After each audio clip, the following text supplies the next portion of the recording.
तो हम लोग का टॉपिक है विद्युतदर्शी इलेक्ट्रोस्कोप। देखिए इलेक्ट्रोस्कोप क्या है, तुम लोग सुने होगे माइक्रोस्कोप, सुने हो माइक्रोस्कोप, माइक्रोस्कोप, माइक्रोस्कोप सुने होगे, टेलीस्कोप सुने होगे, सुने हो कि नहीं सुने हो जी। माइक्रोस्कोप क्या है? सूक्ष्मदर्शी, छोटी छोटी वस्तुओं को देखने के लिए जिस उपकरण का प्रयोग किया जाता है उसे माइक्रोस्कोप कहते हैं। माइक्रो मतलब सूक्ष्म होता है, माइक्रो मतलब क्या होता है? सूक्ष्म। टेलीस्कोप बहुत दूर स्थित वस्तु को देखने के लिए जिस यंत्र का उपयोग करते हैं उसको बोलते हैं टेलीस्कोप। टेली मतलब क्या? दूर की वस्तु, स्कोप माने दर्शी, देखने वाला, टेलीस्कोप। ये है हमारा इलेक्ट्रोस्कोप। विद्युतदर्शी, विद्युतदर्शी वह उपकरण है जिसका प्रयोग करके हम यह पता लगाते हैं कि किसी वस्तु पर आवेश है कि नहीं है। जैसे एक दिन आवेशित करके हम लोग देखे थे कुछ, क्या आवेशित किए थे? हम लोग धागों को आवेशित किए थे ना। किसके द्वारा आवेषण किए थे? घर्षण के द्वारा। किसके द्वारा किए थे? घर्षण के द्वारा। तो ये इलेक्ट्रोस्कोप, इलेक्ट्रोस्कोप एक ऐसा यंत्र है, इस इलेक्ट्रोस्कोप विद्युतदर्शी एक ऐसा यंत्र है, इसका प्रयोग आवेश की जांच करने में की जाती है। आवेश की जांच करने में, आवेश की जांच करने में कि किसी वस्तु पर आवेश है कि नहीं है। जैसे इस मार्कर पर आवेश है कि नहीं है, इसकी जांच कैसे करेंगे? तो इसकी जांच हम किसके द्वारा करेंगे? इलेक्ट्रोस्कोप के द्वारा। तो इलेक्ट्रोस्कोप एक ऐसा यंत्र होता है जिसकी सहायता से हम किसी वस्तु पर उपस्थित आवेश की जांच करते हैं। ध्यान देना, इस उपकरण के द्वारा यह नहीं बता सकते कि कितना आवेश है। जैसे 1 कूलाम है आवेश, की 2 कूलाम है, 3 कूलाम है, 5 कूलाम है, 10 कूलाम है, कितना आवेश है यह नहीं बता सकते हैं। लेकिन यह जरूर बता सकते हैं कि इस पर आवेश है कि नहीं है या नहीं, यह सिर्फ बता सकता है। कितना है यह नहीं बता सकता है, क्योंकि ये इस इलेक्ट्रोस्कोप बहुत पुराना है। ये सन 1600 में इसका खोज हुआ था, 1600 में खोज हुआ था। और किसने खोज किया था? तो इसका खोज किया था गिलबर्ट ने। नाम तो सुने होंगे। किसने खोज किया था? गिलबर्ट ने, विलियम गिलबर्ट। ये वही गिलबर्ट है जिसने आवेश के बारे में रिसर्च किया था। तो गिलबर्ट ने किसका खोज किया था? विद्युतदर्शी का। कब खोज किया था? सन 1600 में। इसका काम क्या होता है? तो ये आवेश की जांच करता है, माने किसी वस्तु पर आवेश उपस्थित है। जैसे मान लो कि हमारे हाथ पर आवेश है कि नहीं है, इसका पता कैसे लगेगा? इसका पता हम लोग किसे लगा सकते हैं? विद्युतदर्शी से। जैसे थर्मामीटर है, थर्मामीटर, थर्मामीटर क्या करता है बताइए? बुखार चेक करता है? नहीं, वो तापमान चेक करता है, वो टेम्परेचर चेक करता है। तो टेम्परेचर एक लिमिट से ज्यादा होता है तो हम लोग कहते हैं कि क्या हो गया है? बुखार हो गया है। तो वो तापमान चेक करता है ना। एक होता है ये दूध नापने वाला एक उपकरण होता है, लैक्टोमीटर। तो दूध नापने वाला जो उपकरण होता है वो क्या बताता है? दूध का घनत्व बताता है, उसकी सांद्रता बताता है कि पानी ज्यादा है कि कम है, ये बताता है ना। उसी तरह हमारा विद्युतदर्शी क्या है? तो विद्युतदर्शी एक ऐसा यंत्र है जो किसी वस्तु पर उपस्थित आवेश के बारे में बताता है कि वो वस्तु आवेशित है कि नहीं है। कब खोज हुआ था? 1600 में। किसने खोज किया था? गिलबर्ट ने। इतना तो ठीक है।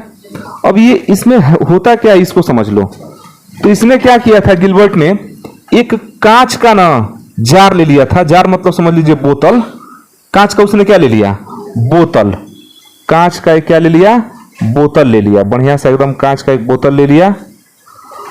और इसका जो तो बोतल हमारा अजीब वैरायटी का बन रहा है, तुम लोग ठीक से देखना। ये बोतल का हो गया ढक्कन, मुंह हो गया इसका, बोतल का मुंह हो गया। और ये पूरा एकदम जो कांच का था ट्रांसपेरेंट था, बाहर से अंदर देखा जा सकता है, अंदर से बाहर देख सकता है। तो कांच का एक जार होता है। इस जार पर उसने क्या किया कि एक ढक्कन लगा दिया। यहाँ पर क्या लगाया था? यहाँ एक ढक्कन लगाया जिसको हम लोग कार्क बोलते हैं। क्या बोलते हैं? कार्क। इस ढक्कन में एक छेद था। ढक्कन में क्या था? एक छेद था। ढक्कन में एक छेद था। उसने क्या किया कि इसमें से एक धातु के छड़ को ऐसे नीचे की तरफ लगा दिया। ढक्कन में है धातु की छड़ को, डिब्बा है वो तुम लोग का, पानी पीते वो डिब्बा तो समझ लो यही ले लिया था। क्योंकि ये ट्रांसपेरेंट उतना बढ़िया नहीं है, दिख रहा है अंदर कहाँ वो दो तो। उसने क्या किया था, इसी तरह का एक कांच का ले लिया था, थोड़ा सा चौड़ा था, और इसे ढक्कन को ना यहाँ से छेद दिया था। ढक्कन को क्या कर दिया, छेद दिया, और इसके अंदर क्या डाल दिया, एक धातु की छड़ को डाल दिया अंदर, और यहाँ से चिपका करके बढ़िया से क्या कर दिया, बंद कर दिया। ठीक है, धातु की छड़ कहाँ चल गया, अंदर। अब ये ढक्कन खोलेंगे, अब इस तरह से ढक्कन खोलेंगे तो धातु की छड़ ऐसे निकलेगा ना सीधे सीधे, और फिर रखेंगे तो बंद हो जाएगा। तो उसने क्या किया, धातु की छड़ को ढक्कन खोल करके और धातु की छड़ को क्या किया कि थोड़ा सा यहाँ से इस तरह से थोड़ा सा घुमा दिया, थोड़ा सा क्या कर दिया, घुमा दिया। कोई समस्या इसमें? और यहां पर एक घुंडी लगा दिया, घुंडी समझते हैं, गोल कर दिया, यहां पर घुंडी लगा दिया। अरे तुम वो देखे होगे, थर्मामीटर देखे हो ना, तो थर्मामीटर के का जो नोक होता है ना, जहां से कांख में चाहे मुंह में लगाते हैं, तो ये थोड़ा सा एक कैप लगा होता है, स्टील जैसा धातु का कैप लगा होता है, देखे उसको, देखे हो ना, बस उसी को घुंडी बोलते हैं। तो वही लगा दिया, यहाँ पर ऐसे कैप लगा दिया, और क्या कर दिया कि इसके ढक्कन को खोला। ध्यान से समझना इसको, ये हम आज बनाने का प्रयास कर रहे थे लेकिन हमसे बन नहीं पाया, बनाएंगे तो ले आके दिखाएंगे तुम लोगों को। तो इसको क्या किया, ढक्कन को खोला, और इसमें क्या किया कि सोने का, ध्यान देना, सोना का 2 हल्का पत्ती लगाया। हाँ, सोना का एकदम लगाया, स्वर्ण धातु का हल्का पत्ती, एकदम हल्का। देखो घर पर बनाना हो ना इसको, तो स्वर्ण धातु का तो मान लीजिए कि कौन खरीद के देगा, तो स्वर्ण धातु का ना लगा के हम लोग लगा सकते हैं एल्यूमिनियम का जो पतला फॉयल आता है ना, पैकिंग वैकिंग के लिए, कोई सामान पैक करना होता है, मिठाई विठाई, तो जो सिल्वर एल्यूमिनियम का, सिल्वर कलर का जो फॉयल आता है उसको आप लगा सकते हैं, या एल्यूमिनियम का भी लगा सकते हैं, कोई बात नहीं, हल्का होना चाहिए। तो इस तरह से चौकोर पत्ती काट लिया, और इसमें क्या कर दिया, छेद कर दिया, यहाँ पर गोल के क्या कर दिया, छेद कर दिया, और इसको ले जाके उठा के इसी में पहना के टांग दिया। समझ पा रहे हैं? इसको उठाएंगे, छेद है ना, इसमें डाल करके पहना के 2 लटका देंगे।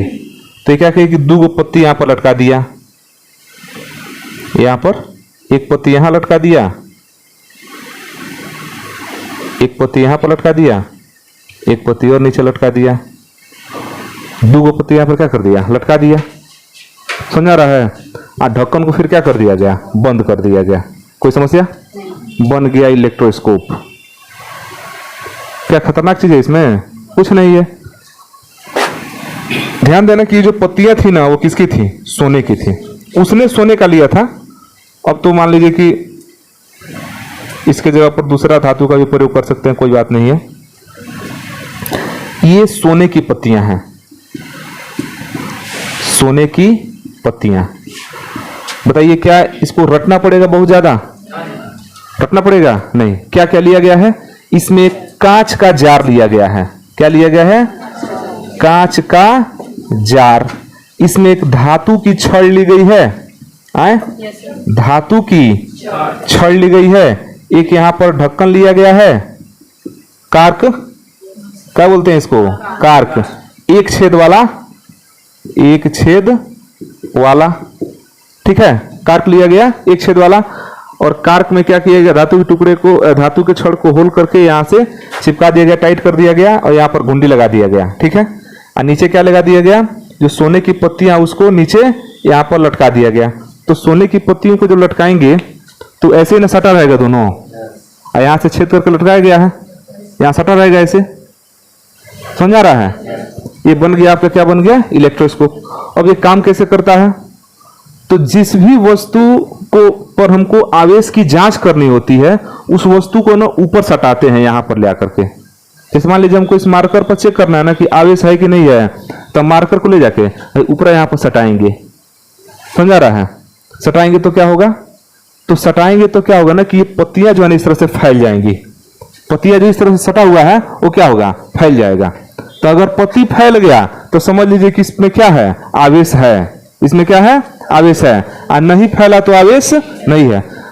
कम फैला तो कम आवेश है, और ज्यादा फैला तो ज्यादा आवेश है। चिपका दे फिर। हाँ, नहीं अरे भाई दोनों को जब पन्ना दो ना, पन्ना देखो, छोड़ो पन्ना मत दो, है देख रहे हो कवर, मान लीजिए होल करके इसको लटका दिए इसमें, एक बॉडी कवर लटका देंगे तो दोनों एक सटा नहीं रहेगा। और जब जब इसमें आवेश रहेगा ना तो ये दोनों फैल जाएगा, एक इधर फैलेगा एक इधर फैल जाएगा, है बोला, ऐसे फैल जाएगा। अगर इसमें कोई आवेश नहीं रहेगा तो जैसे जैसे जिस तरह से लटका हुआ है ना वैसे ही लटका रहेगा, इसमें कोई परिवर्तन नहीं होगा। कम आवेश होगा तो कम फैलेगा, ज्यादा आवेश होगा तो ज्यादा फैलेगा। समझ आ रहा है? तो बहुत सिंपल है चेक करना, कोई बहुत खतरनाक काम नहीं है। मान लीजिए इस पर आवेश है कि नहीं, जांच कर बस सटा तो देना है, बस सटा देना है। अगर इस पर आवेश होगा तो पूरा फैल जाएगा। हालांकि हम जानबूझ के गैप दिखाए हैं इसमें, तुम लोग को लगा कि फैला हुआ है, नहीं, हम थोड़ा सा गैप इसलिए दिखाए कि तुमको लगे कि दूगो है इसमें, ठीक है, नहीं तो किस तरह सटा होता है इस तरह से। आइए इसी में फंसा हुआ है, इसमें क्या हुआ है, फंसा हुआ है, लटका हुआ है दोनों। और ये हमारा धातु का छड़ गया है, यहाँ घुंडी लगी हुई है, बस कुछ नहीं करना है, वस्तु को लेकर इसमें क्या कर देना है, सटा देना है। आप वस्तु को सटाएंगे, अगर इस वस्तु पर आवेश उपस्थित होगा तो ये क्या होगा, दोनों फैल जाएगा। आवेश उपस्थित नहीं होगा तो नहीं फैलेगा, वो जैसे है वैसे ही रहेगा। समझ आ रहा है? अब क्यों फैलता है, प्रश्न ये है क्यों फैलता है, तो ये बताइए। मान लीजिए इस वस्तु पर आवेश है, इस वस्तु पर क्या है, आवेश। तो इस आवेशित वस्तु को हम किसी चालक में सटाएंगे। ध्यान देना, धातु की छड़ है और धातु चालक होता है। चालक समझते हैं? चालक वह पदार्थ होता है जिसमें विद्युत धारा प्रवाहित होती है, जिसमें विद्युत प्रवाहित होती है उसे ना चालक बोलते हैं। तो बताइए आवेश तो चालक में प्रवाहित होता है, तार यहाँ पर जो दिख रहा है आपको, इस तार में आवेश का प्रवाह हो रहा है कि नहीं हो रहा है, तभी तो विद्युत धारा बह रहा है। तो ये धातु का छड़ है, इस पर मान लीजिए आवेश है, तो यह जब हम इसको सटाएंगे तो इस पर से आवेश निकल के इस तार में नहीं आ जाएगा, तार में आएगा ना, चालन द्वारा आवेशन, चालन द्वारा आवेशन। यह आवेशित है, यह आवेशित नहीं है, ये अनावेशित है। तो जब आवेशित वस्तु को अनावेशित वस्तु में सटाएंगे किसी तार के माध्यम से चाहे डायरेक्ट, तो आवेशित वस्तु में से इलेक्ट्रॉन निकल के कहां चल जाएगा, अनावेशित वस्तु में। होता है ना इस तरह का, चालन द्वारा आवेशन होगा। तो इसमें से आवेश निकल के कहां जाएगा, छड़ में। और जब छड़ में आवेश आएगा तो छड़ हमारा धातु का ना है, ये आवेश कहां आएंगे, नीचे। और नीचे आते आते जब यहाँ पर पहुंचेंगे तो यहाँ पर देख रहे हैं दोनों सोने की पत्तियां लगी हुई हैं, तो दोनों आवेश इन सोने की पत्तियों में आ जाएगा। तो यहां पर भी आवेश आ गया, इस पत्ती पर भी, और इस पत्ती पर भी आवेश आ गया। समझ रहा है? मान लीजिए कि हमारा जो मार्कर है वो धन आवेशित है। मान लीजिए किस तरह का आवेश है, तो जब इसको हम सटाएंगे तो इस पर धन आवेश ना आएगा, कौन सा आवेश आएगा, धन आवेश आएगा। तो बताइए जब धन आवेश आएगा तो दोनों धन आवेश दोनों पत्ती पर न पहुंचेगा। समझ रहा है? धन आवेश दोनों पत्ती पर पहुंचेगा। ये बताइए, हम तो पढ़े हैं कि जब दो धन आवेश एक पास रहता है तो प्रतिकर्षण होता है। क्या होगा, प्रतिकर्षण। तो यह पत्ती भी धन आवेशित, इसको L1 पत्ती मान लीजिए, इसको L2 पत्ती मान लीजिए। तो L1 पत्ती भी धन आवेशित और L2 पत्ती भी धन आवेशित। और जब दोनों धन धन एक पास होगा तो प्रतिकर्षण होगा ना, बस वही प्रतिकर्षण होता है। तो क्या होता है, इस तरह से फैल जाते हैं। समझा रहा है? अब दोनों पर ऋण आवेश भी आ गया। मान लीजिए कि हमारा ये मार्कर धन आवेशित न हो कि किस तरह का आवेश है, ऋण आवेश। तो जब ऋण आवेश है तो सटाएंगे तो इस पर कौन सा आवेश आएगा, ऋण आवेश। तो दोनों पत्तियों पर किस तरह का आवेश आ जाएगा, ऋण आवेश।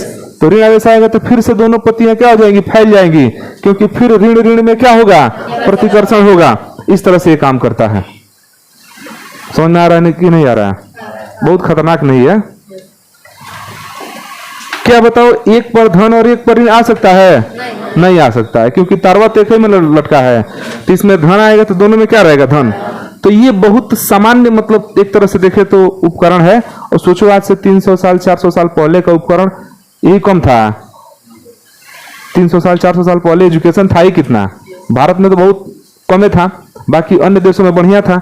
तो उधर के वैज्ञानिक इसको बनाए और इसका उपयोग सिर्फ वो इस बात के लिए प्रयोग करने के लिए करते थे कि किसी वस्तु पर आवेश है कि नहीं है। अब भारत उस समय क्या था, गुलाम था, भारत गुलाम था, तो उतना एजुकेशन का माहौल नहीं था। बाकी देशों में था तो लोग नया नया खोज कर रहे थे। तो ये जो आपका विद्युतदर्शी है, इसका प्रयोग सिर्फ किस लिए किया जाता है, तो केवल इस बात की जांच करने के लिए किया जाता है कि किसी वस्तु पर आवेश है कि नहीं है। जिस वस्तु पर भी आवेश होता है या नहीं होता है उसकी जांच करने के लिए क्या करते हैं, उस वस्तु को ले आकर इस घुंडी में सटाते हैं।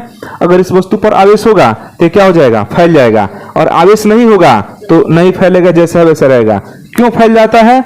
अगर इस वस्तु पर आवेश है तो या तो धन आवेश होगा नहीं तो ऋण आवेश, कोई एक ही ना होगा, दोनों थोड़ी हो सकता है, या तो धन आवेश होगा नहीं तो ऋण आवेश। अब जब सटाएंगे तो धन आवेश इसके अंदर आएगा, और धन आवेश आएगा तो धन आवेश दोनों पत्ती पर ना जाएगा, और दोनों पत्ती पर जैसे धन आवेश रहेगा तो प्लस प्लस में क्या होता है, प्रतिकर्षण, पत्तियां क्या हो जाएंगी, फैल जाएंगी। जिस तरह तुम लोग याद करो, जब हम लोग उस बोरा वाला जो धागा था ना, उस पर घर्षण कराए थे तो बोरा का जो धागा था देख रहे थे एकदम फैल गया था, तो उसमें सब पर बराबर आवेश आ गया था, चाहे वो प्लस हो चाहे माइनस हो, और जब बराबर आवेश था तो प्रतिकर्षण से पूरा धागा क्या हो गया था, फैल गया था। वही चीज यहाँ होता है, ये फैल जाता है। कुछ समझे इसमें? लिखा जाए इसको, लिखिए, थोड़ा सा लिखिए, ये हो गया। तो एक तरह से देखें तो इस इलेक्ट्रोस्कोप की एक कमी भी है। क्या हम इससे ये बता सकते हैं कि इस पर धन आवेश है कि ऋण आवेश है? क्योंकि धन आएगा तब भी इसमें प्रतिकर्षण होगा और ऋण आएगा तभी प्रतिकर्षण होगा। तो क्या ये बताया जा सकता है? इससे नहीं बता सकते हैं। धन आवेश या ऋण आवेश को हम लोग नहीं ज्ञात कर सकते हैं कि इस पर कौन सा आवेश है, पहचान नहीं कर सकते हैं।